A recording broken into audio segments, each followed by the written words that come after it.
اعلی حضرت مفتی اعظم حجت الاسلام بریلی تجھے سلام۔ بسم اللہ الرحمن الرحیم فإن كان الحكم فيها بثبوت شيء لشيء أو نفيه عنه فحملية موجبة أو سالبة ويسمى المحكوم عليه موضوعا والمحكوم به محمولا۔ یہاں سے مصنف علیہ الرحمہ قضیہ کی تعریف کرنے کے بعد اب قضیے کے اقسام شروع فرماتے ہیں، قضیے کی تقسیم شروع فرماتے ہیں قضیے کی دو قسمیں ہیں، ایک قسم کا نام قضیہ حملیہ ہے اور دوسری قسم کا نام قضیہ شرطیہ ہے۔ ایک قسم کا نام قضیہ حملیہ اور دوسری قسم کا نام قضیہ شرطیہ۔ کیسے ہیں؟ اس لیے کہ قضیے میں حکم یا تو جناب والا کسی شے کے لیے کسی شے کے ثبوت کا ہوگا، یا جناب والا کسی شے سے کسی شے کی نفی کا ہوگا، یا تو ثبوت کا حکم لگایا جائے گا یا جناب والا سلب کا حکم لگایا جائے گا، یا تو کسی شے کو ثابت کیا جائے گا کسی کے لیے یا پھر کسی شے سے کسی کی نفی کی جائے گی، یا تو کسی شے کو کسی کے لیے ثابت کیا جائے گا یا پھر کسی شے سے کسی کی نفی کی جائے گی۔ مثلا ہم نے کہا صفات اللہ قدیمۃ، اللہ رب العزت کی صفات کیا ہیں؟ قدیم ہیں۔ بتائیے یہاں پر ہم نے ذات باری کی صفات کے لیے حکم لگا دیا نہیں لگا دیا؟ کہے گا قدیم ہونے کا، تو صفات بھی ایک شے، ٹھیک، قدیم ہونا بھی ایک شے، تو صفات کے لیے یعنی کہ ایک شے کے لیے ہم نے کیا کر دیا؟ ایک شے کو ثابت کر دیا۔ اور ہم نے یہ کہا العالم لیس بقدیم، عالم قدیم نہیں ہے، عالم، تو عالم سے ہم نے کیا کر دیا؟ قدیم ہونے کی نفی کر دی، عالم سے ہم نے۔ یہ دونوں طرح کے قضیہ کیا کہلائیں گے؟ قضیہ حملیہ کہلائیں گے۔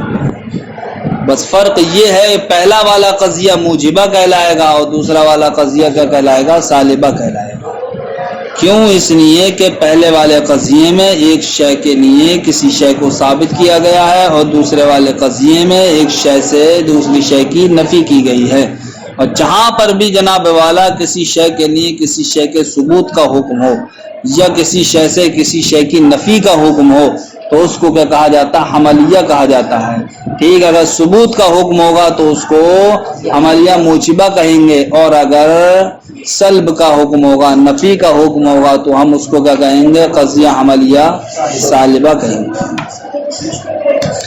دیکھو بھائی نیچے فَإِنْ كَانَ الْحُكْمُ وَالْقَضِيَّةُ تَنْقَسِمُ إِلَىٰ قِسْمَيْنِ، قضیہ منقسم ہوتا ہے دو قسموں کی جانب، حملیۃ و شرطیۃ، ایک قسم کا نام حملیہ ہے اور دوسری قسم کا نام شرطیہ ہے۔ فالحملیۃ ہی التی حکم فیہا بثبوت شیء لشیء او نفیہ عنہ، تو قضیہ حملیہ وہ قضیہ ہے کہ جس میں ایک شے کے ثبوت کا حکم لگایا جائے کسی شے کے لیے یا کسی شے کی نفی کا حکم لگایا جائے کسی شے سے، جیسے صفات اللہ قدیمۃ، اللہ رب العزت کی صفات قدیم ہیں، تو یہاں پر قدیم ہونے کا ہم نے حکم لگا دیا صفات باری تعالیٰ کے لیے۔ والعالم لیس بقدیم، اور عالم قدیم نہیں ہے، یہاں پر ہم نے عالم سے قدیم ہونے کی نفی کا حکم لگا دیا۔ یہ دونوں قضیے کا کہلائیں گے قضیہ حملیہ کہلائیں گے۔ یہ الگ بات ہے کہ پہلا والا قضیہ حملیہ موجبہ کہلائے گا اور دوسرا والا قضیہ حملیہ سالبہ کہلائے گا۔ والشرطیۃ ہی التی حکم فیہا بثبوت نسبۃ او بنفیہا علی تقدیر نسبۃ اخری ان کانت متصلۃ او بتنافی نسبتین او لا تنافیہما ان کانت منفصلۃ۔ اگر جناب والا ایک شے کا ثبوت دوسری شے کے لیے نہ ہو یا ایک شے کی نفی دوسری شے سے نہ ہو، تب ایسی صورت میں یا تو جناب والا ایک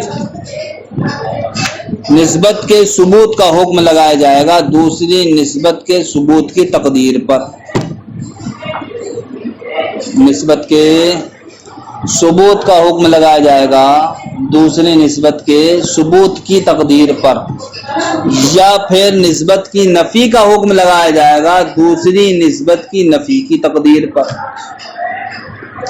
ہم نے کہا ان کانت الشمس طالعہ فالنہار موجود، اگر سورج طلوع ہوگا تو دن موجود ہوگا، تو دن کے موجود ہونے کا ہم جو حکم لگا رہے ہیں وہ کب؟ جب کہ سورج کا طلوع ہونا پایا جائے۔ اور اگر ہم یہ کہیں کہ جناب والا سورج طلوع نہیں ہوگا تو دن موجود نہیں ہوگا، جب دن موجود نہیں ہے سورج طلوع نہیں ہے، تو یہاں پر ہم نے ایک شے کی نفی کا حکم لگایا لیکن دوسری شے کی نفی کی تقدیر پر۔ تو یہاں دیکھیے جناب والا ایک نسبت کو ہم ثابت کر رہے ہیں لیکن دوسرے نسبت کے ثبوت کی وجہ سے ثابت کر رہے ہیں۔ دن کا موجود ہونا اگر ہم ثابت کر رہے ہیں تو کب کر رہے ہیں؟ جبکہ سورج کا طلوع ہونا پایا جائے۔ اور اگر ہم دن کی نفی کر رہے ہیں تو کب کر رہے ہیں؟ جبکہ سورج کے طلوع ہونے کی کیا نفی ہے۔ تو ایسے قضیے کو جناب والا قضیہ شرطیہ متصلہ کہا جائے گا۔ کیا کہا جائے گا؟ تو قضیہ شرطیہ متصلہ کہیں گے کہ جہاں پر ایک نسبت کے ثبوت کا حکم لگایا جائے دوسری نسبت کے ثبوت کی تقدیر پر، یا ایک نسبت کی نفی کا حکم لگایا جائے دوسری نسبت کی نفی کی تقدیر پر۔ سمجھ گئے بھائی؟ تو اس کو متصلہ کہیں گے۔ اور منفصلہ کس کو کہیں گے؟ منفصلہ کہتے ہیں کہ جس میں دو نسبتوں کی تنافی یا عدم تنافی کا حکم لگایا جائے، دو نسبتوں کی تنافی یا عدم تنافی کا حکم لگایا جائے۔ پڑھی نہیں پڑھی مثال، یہ عدد یا تو زوج ہوگا یا فرد ہوگا، فرد ہے زوج نہیں، زوج ہے فرد نہیں، تو دیکھو یہاں پر تنافی کا حکم لگائے گا نہیں لگائے گا، یا پھر آپ عدم تنافی کا حکم لگاؤ گے، نہ زوج ہے نہ فرد ہے، نہ زوج ہے نہ فرد ہے، سمجھے؟ شجر ہے حجر ہے کچھ بھی ہے۔ تو جہاں پر دو نسبتوں کی تنافی یا عدم تنافی کا حکم ہو تو اس کو کہیں گے قضیہ شرطیہ منفصل۔ تو والشرطیۃ ہی التی حکم فیہا بثبوت نسبت او بنفیہا علی تقدیر نسبت اخری، قضیہ شرطیہ کہتے ہیں وہ قضیہ، یا یہاں پر یہ کہہ لو قضیہ شرطیہ متصلہ کہتے ہیں۔ قضیہ شرطیہ کہتے ہیں ایسے قضیے کو جس میں ایک نسبت کے ثبوت کا حکم لگایا جائے، او بنفیہا، یا جس میں نسبت کی نفی کا حکم لگایا جائے، علی تقدیر نسبت اخری، دوسری نسبت کی تقدیر پر۔ ان کانت متصلتن، اگر وہ قضیہ شرطیہ کیا ہو؟ متصلہ ہو، قضیہ شرطیہ کیا ہو؟ متصلہ ہو۔ او بتنافی نسبتین او لا تنافیہما، یا جناب والا دو نسبتوں کی تنافی یا عدم تنافی کا حکم لگایا جائے، ان کانت منفصلتن، کب؟ جبکہ وہ شرطیہ کیا ہو؟ منفصلہ ہو۔ کما ستعرفها مع الامثلۃ، جیسا کہ ان قریب آپ اس کو مثالوں کے ساتھ پہچان لیں گے۔ قضیہ حملیہ میں جناب والا کیا ہوتا ہے؟ ایک موضوع ہوتا ہے اور دوسرا کیا ہوتا ہے؟ محمول ہوتا ہے۔ اسی طریقے سے قضیہ شرطیہ میں ایک کیا ہوتا ہے؟ مقدم ہوتا ہے اور دوسرے کا نام کیا ہوتا ہے؟ تالی ہوتا ہے۔ ان دو چیزوں کے ذریعے سے قضیہ شرطیہ وجود میں آتا ہے، جس طریقے سے موضوع اور محمول کے ذریعے سے قضیہ حملیہ وجود میں آتا ہے۔ سوال یہ ہے کہ قضیہ حملیہ میں پہلے جز کو موضوع اور دوسرے جز کو محمول کیوں کہا جاتا ہے؟ پہلے جز کو موضوع، تو پہلے جز کو موضوع اس لیے کہا جاتا ہے کہ پہلا جز کیا ہوتا ہے؟ معقوم علیہ، تو اب اس کی وضع اسی لیے ہوئی ہے کہ اس پر حکم لگایا جائے، تو اب وضع ہوئی ہے نا، چونکہ وضع، اس لیے وضع ہونے کی وجہ سے اس کو کیا کہتے ہیں؟ موضوع۔ موضوع کس کو کہا جاتا ہے؟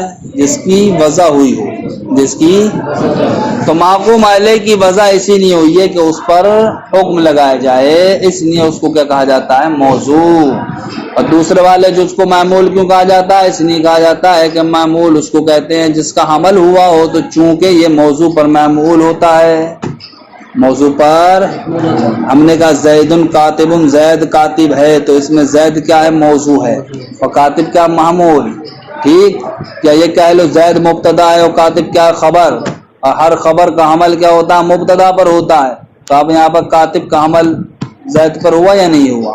ٹھیک، اب آ جاؤ اس میں منطق کی زبان میں، زید کیا موضوع اور کاتب کیا ہے محمول. معمول کا حمل کیا ہوتا ہے؟ موضوع پر ہوتا ہے. تو حمل ہونے کی وجہ سے دوسرے والے جز کو کیا کہا جاتا ہے؟ محمول کہا جاتا ہے. وَيُسَمَّى الْمَعْقُومُ عَلَيْهِ مَوْضُوعًا، معقوم علیہ کا نام کیا رکھا جاتا ہے؟ موضوع رکھا جاتا ہے. وَالْمَعْقُومُ بِهِ مَحْمُولًا، اور معقوم بِهِ کا نام محمول رکھا جاتا ہے.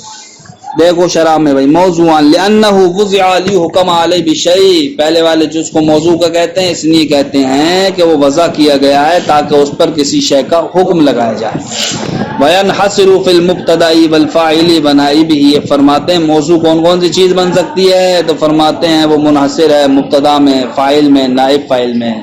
یہی تین چیز کیا بن سکتی ہیں؟ موضوع بن سکتی ہیں. ان کے علاوہ کوئی اور چیز موضوع نہیں بن سکتی. محمولاً، معقوم بھی کا نام معمول کو رکھتے ہیں لحملہ علی الاول، اس کے پہلے والے پر یعنی کہ موضوع پر معمول ہونے کی وجہ سے. ورتبتہ التاخیر وان ذکر اولا، فرماتے ہیں معمول کا درجہ موضوع کے بعد ہے اگرچہ معمول کو پہلے ذکر کر دیا جائے. کیوں؟ اس لیے کہ موضوع کیا ہوتا ہے؟ ذات ہوتی ہے، اور معمول کیا ہوتا ہے؟ وصف ہوتا ہے، اور ذات کو وصف پر کیا تقدم حاصل ہے، اس لیے موضوع کا درجہ کیا معمول سے پہلے ہی ہے. اب کہیں ایسا ہوتا ہم دیکھتے ہیں کہ معمول پہلے ہوتا ہے اور موضوع کیا ہوتا ہے؟ بعد میں ہوتا ہے. تو فرماتے ہیں اگرچہ معمول پہلے ہو لیکن درجے کے اعتبار سے موضوع ہی پہلے رہے گا. درجے کے اعتبار سے، رتبے کے اعتبار سے موضوع ہی پہلے رہے گا. وَرُتْبَتُهُ التَّأْخِيرُ، معمول کا درجہ مؤخر ہونا ہے کیسے؟ موضوع سے. وَإِن ذُكِرَ أَوَّلًا، اگرچہ پہلے ذکر کیا جائے. وَيَنْحَصِرُ فِي الْخَبَرِ وَالْفِعْلِ وَشِبْهِهِ وَمَا سِوَى ذَلِكَ فَهُوَ مِن مُتَعَلَّقَاتِ الْمَحْمُولِ بِالْمَوْضُوعِ، فرماتے ہیں محمول یہ منحصر ہے خبر میں، فعل میں اور شبہ فعل میں.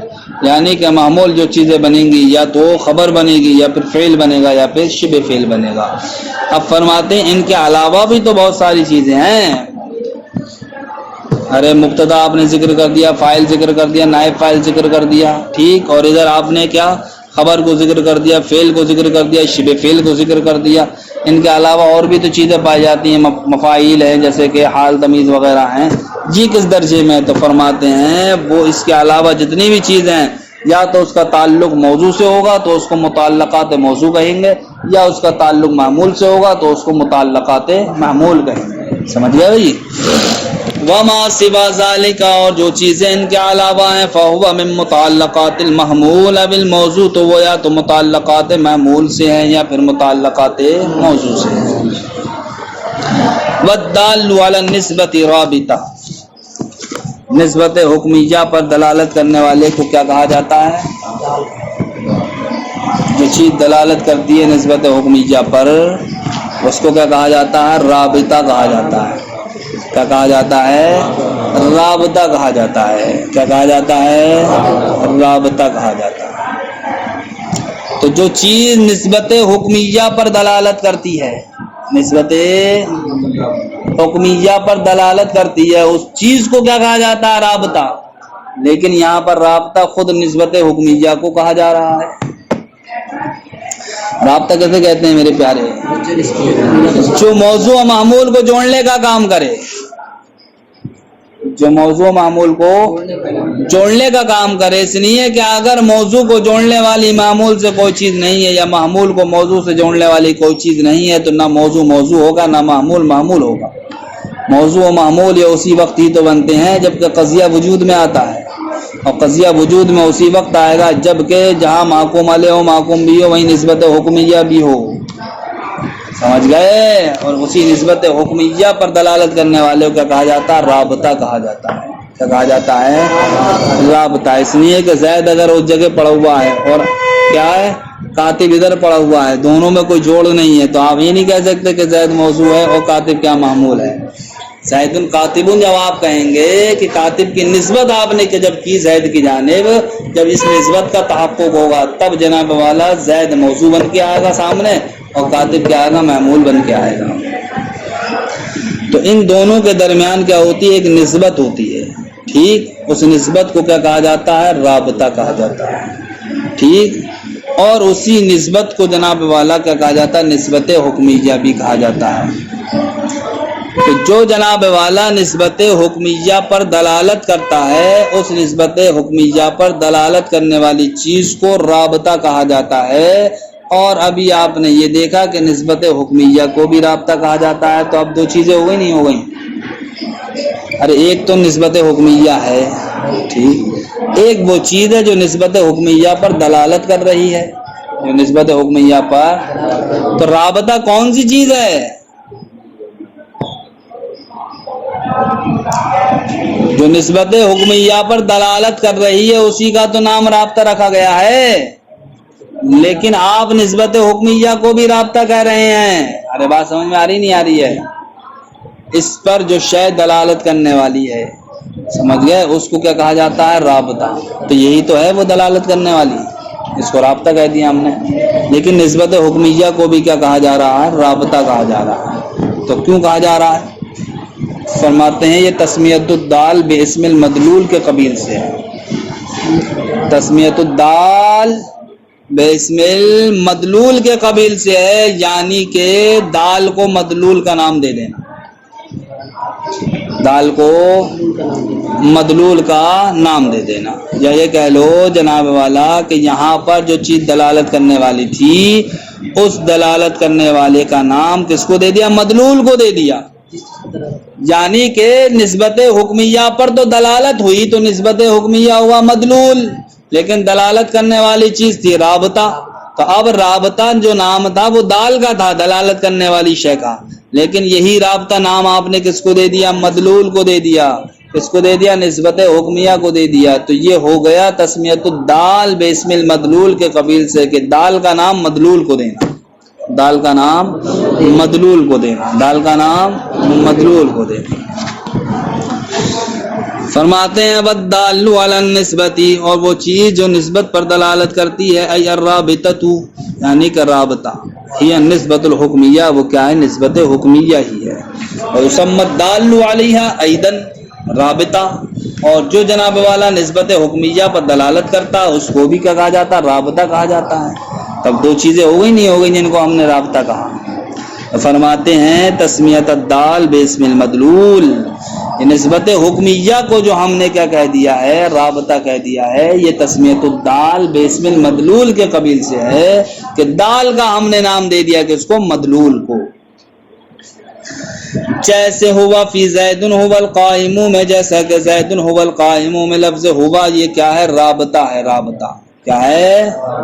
تو جہاں پر جناب والا رابطہ ذکر کیا جائے گا تو اس قضیے کو قضیہ ثلاثیہ کہا جائے گا، اور جہاں پر رابطے کو حذف کر دیا جائے گا تو اس قضیے کو قضیہ ثنائیہ کہا جائے گا۔ سمجھ گئے؟ تو اب ہوتا کیا کبھی کبھی بہت کم دیکھنے کو ملے گا تمہیں زید ہوا قائم کا ہو گئے، ورنہ ڈائریکٹ یہی کہہ دو کہ زید قائم، زید قائم، کہتے ہو نہیں کہتے ہو؟ لیکن رابطہ اس میں بھی ہے زید قائم میں، بس یہ ہے کہ یہاں پر ذکر نہیں کیا گیا ہے، تو اب اس قضیے کو ذکر نہ ہونے کی وجہ سے ثنائیہ کہیں گے، ٹھیک، اور جہاں ذکر کر دیا جائے تو اس کو ثلاثیہ کہیں گے۔ تو جیسے ہوا فی زید هو القائم میں، جیسے کہ ہوا زید هو القائم میں، ہوا کیا ہے؟ یہ رابطہ ہے، واضح القضیۃ ثلاثیۃ، یہ قضیہ کا کہلائے گا ثلاثیہ کہلائے گا، لاجتماعی علی ثلاثۃ اجزاء، اس لیے کہ یہ قضیہ ایسا ہے جو تین جزوں پر کیا مشتمل ہے۔ وَإِذَا حُذِفَتِ الرَّابِطَةُ، اور جب جناب والا رابطے کو حذف کر دیا جائے، فالقضیۃ ثنائیۃ، تو اس قضیے کو کیا کہا جاتا ہے؟ قضیہ ثنائیہ کہا جاتا ہے۔ جیسے کہ زید قائم میں، وَكَثِيرًا مَا تَحْذِفُ اسْتِغْنَاءً عَنْهَا بِحَرَكَاتِ الْإِعْرَابِ وَبِالْقَرِينَةِ، اور بسا اوقات رابطے کو حذف کر دیا جاتا ہے رابطے سے بے نیاز ہونے کی وجہ سے، حرکات اعراب کی وجہ سے، اب القرینت یا پھر قرینہ قائم ہونے کی وجہ سے۔ اعراب کی حرکت ایسی ہوتی ہے جس سے ہمیں پتہ چل جاتا ہے کہ صاحب رابطہ ہے یہاں پر، لیکن وہ ذکر نہیں کیا جاتا، یا جناب والا قرینہ ہوتا ہے جو اس بات پر دلالت کرتا ہے کہ یہاں پر رابطہ کیا ہے؟ محذوف ہے۔ زید قائم میں ہے، حرکات اعراب ہی بتا رہے ہیں کہ زید مبتدا ہے اور قائم کیا یہ خبر ہے، اس کی وجہ سے جناب والا بے نیاز ہو گئے ہم رابطے کو ذکر کرنے سے۔ اب قرینہ ہوگا تو وہ قرینہ ہی دلیل بن جائے گا وہاں پر۔